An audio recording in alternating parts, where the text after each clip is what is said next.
नाजरीन, गिरदोपेश चैनल पर आज के वीलॉग के साथ मैं हूं रज़ीउद्दीन रज़ी। और नाज़रीन कराम, आप हमारे चैनल को सब्सक्राइब कीजिए और बेल आइकन को क्लिक कीजिए। आज का मौजू भी सैक्ड एम्प्लॉइज़ केस और सैक्ड एम्प्लॉइज़ केस में एक ऐसा नुक्ता सामने आया है कि जिस पर आज जब हम इस वक्त बात कर रहे हैं तो आज भी उसी नुक्ते पर बात होगी। गुज़िश्ता रोज़ ये नुक्ता जो सामने आया वो ये था, और ये नुक्ता शहबाज खोसा साहब सामने लाए। उन्हें जब दलाइल के लिए सरदार लतीफ़ खोसा जो हैं साबिक़ अटॉर्नी जनरल, उनके साहिबजादे हैं, नामवर माहिर कानून के, और वो आज जब उन्हें खुद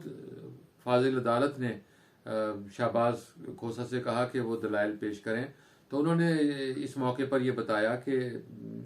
एक नुक्ता उन्होंने पेश किया कि अदालत उज़्मा ने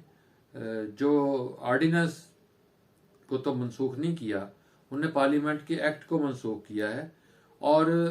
पार्लियामेंट के एक्ट के मनसूख होने के बाद जो एक कानून था उसको मनसूख किए जाने के बाद आर्डिनेंस के ज़रिए बहाल होने वाले मुलाजमीन को भी मुलाजमतों से फारिग कर दिया गया। उन्होंने कहा ये दो अलग अलग मामलात हैं। एक तो ये है कि पार्लिमानी एक्ट है और दूसरा आर्डिनेंस है, सैक्ड एम्प्लॉइज आर्डिनेंस।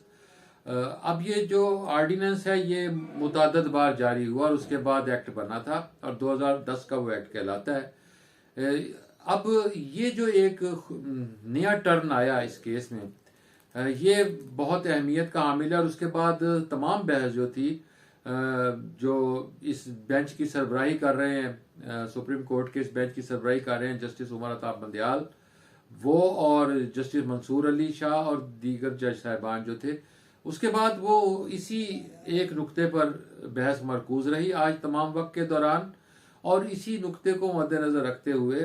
फिर अटॉर्नी जनरल जो हैं उनको भी अदालत उज़्मा की जानिब से कुछ सवालात दिए गए और उनसे ये दरियाफ्त किया गया कि आप हमें अब ये बताएं कि अगर एक एक्ट को मनसूख किया जाता है तो क्या फिर उस आर्डिनेंस की क्या हैसियत रह जाती है। और फिर ये भी पूछा गया कि कैटेगराइज किया जाए कि कौन कौन सी कैटेगरीज हैं, कौन कौन सी हैं जिनके तहत मुलाजमीन जो हैं वो बरतरफ किए गए, और इस केस में मजमूई तौर पर कितने मुलाजमीन को बरतरफ किया गया और कितने बहाल किए गए थे और किन अदवार में ये बहाल हुए। यहाँ दिलचस्प सूरत हाल जो बाद में ज़ेर बहस आई वो ये थी कि पीपल्स पार्टी ने एक वादा किया था उन मुलाजमीन को जब भर्ती किया गया था, उसके बाद उन्हें जब पीपल्स पार्टी का दौर हुकूमत ख़त्म हुआ, ये तो एतजाज़ एहसन साहब ने भी कल बताया था और आज फिर उन्होंने इस बात पर की कि तमाम मुलाजमीन जो थे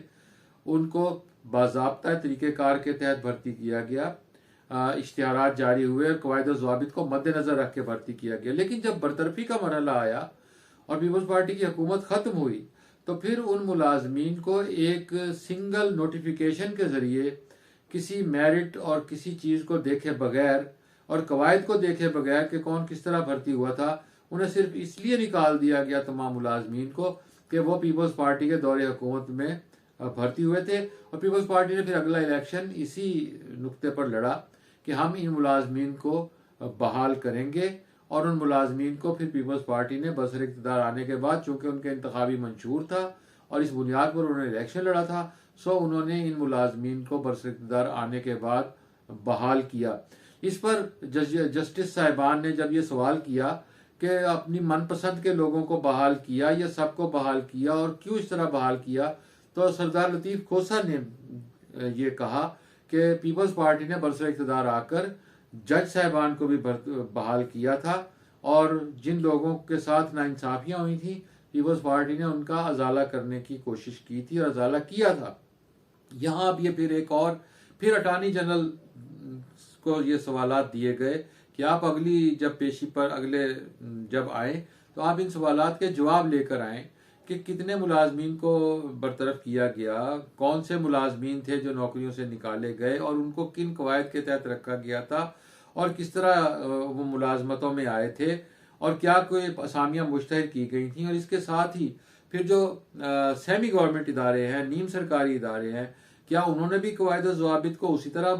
मद्देनज़र रखा और उन्होंने भी इश्तिहारात देकर भर्तियाँ की। क्योंकि यहाँ फिर ये बात आई थी कि जो बाज़ नीम सरकारी इदारे हैं उन्होंने ये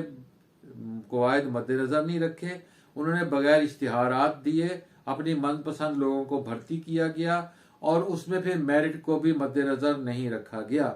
अब ये बहुत सारे सवालात हैं जो आज के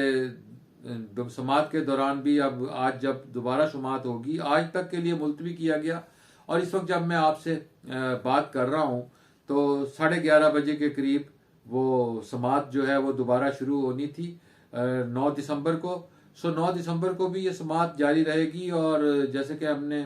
कल भी बताया था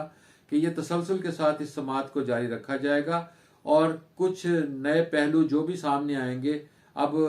अदालत उज़्मा ने ये फैसला किया है कि वो इस केस को मंतकी अंजाम तक पहुंचाएगी। वो तमाम मुलाजमीन 16,500 जिनकी तादाद है, हम 16,500 मुलाजमीन जो हैं जो इससे इफेक्ट हुए, जो इन नौकरियों से निकाले गए, जो माजी में भर्ती किए गए थे, अब उन तमाम ख़ानदानों की नज़र इस जानिब है कि उनके साथ क्या सलूक होगा, क्या उन्हें इंसाफ मिलेगा या नहीं। दिलचस्प पहलू एक और भी है कि एक और बात पर भी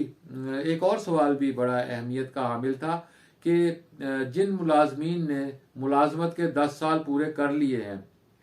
अगर उन्हें भी निकाल दिया गया है तो उसकी क्या कानूनी हैसियत है। और फिर एक और सवाल ये भी ज़ेर बहस आया कि जो लोग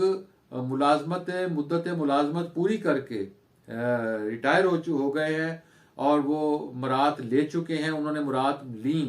और उन्होंने इस तमाम अरसे के दौरान वो मुकम्मल मुराद ली, सो उनसे मुराद कैसे वापस ली जाएं। और फिर ये सवाल आया कि वो मुराद वापस उनसे क्यों कर ली जाए, क्योंकि उन्होंने तो टाइम अपना दिया, उन्होंने तो वक्त दिया, उन्होंने तो काम किया। और फिर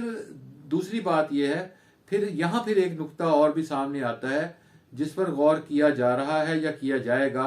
कि जिन लोगों ने अगर गलत कानून साजी हुई और गलत भर्तियां हुई, तो फिर यहाँ ये एक सवाल सबके जहनों में आता है, अदालत उज़्मा को इस पर गौर करना चाहिए कि उन मुलाजमीन को अगर गलत भर्ती किया गया, अगर कायदे व ज़वाबित को नज़रअंदाज करके उन्हें भर्ती किया गया, तो जिन लोगों ने उनको भर्ती किया मुलाजमीन की बजाय उन लोगों के खिलाफ क्या कार्रवाई हुई। मुलाजमीन को तो आपने मुलाजमतों से निकाल दिया, लेकिन जो कायदे व ज़वाबित के खिलाफ भर्तियां करने वाले थे और जो असल मुजरिम हैं और जिन्होंने ये क्राइम किया, उनके खिलाफ आपने क्या कार्रवाई की। ये वो बहुत सारे नकात हैं नाज़रीन किराम जिन पर गौर किया जा रहा है और गौर किया जाना चाहिए। आप इस वीडियो को लाइक भी कीजिए, इसे कमेंट भी कीजिए और इस पर अपनी राय भी दीजिए, शेयर भी कीजिए और ये भी राय दीजिए कि इस मरहले पर, जिस मरहले पर यह केस पहुंच चुका है, कि क्या उन लोगों के खिलाफ भी कार्रवाई होनी चाहिए जिन्होंने कायदे व ज़वाबित के खिलाफ भर्ती किया लोगों को। अपना बहुत सा ख्याल रखिएगा। आपसे नई वीडियो के साथ दोबारा मुलाकात होगी। खुदा हाफिज़।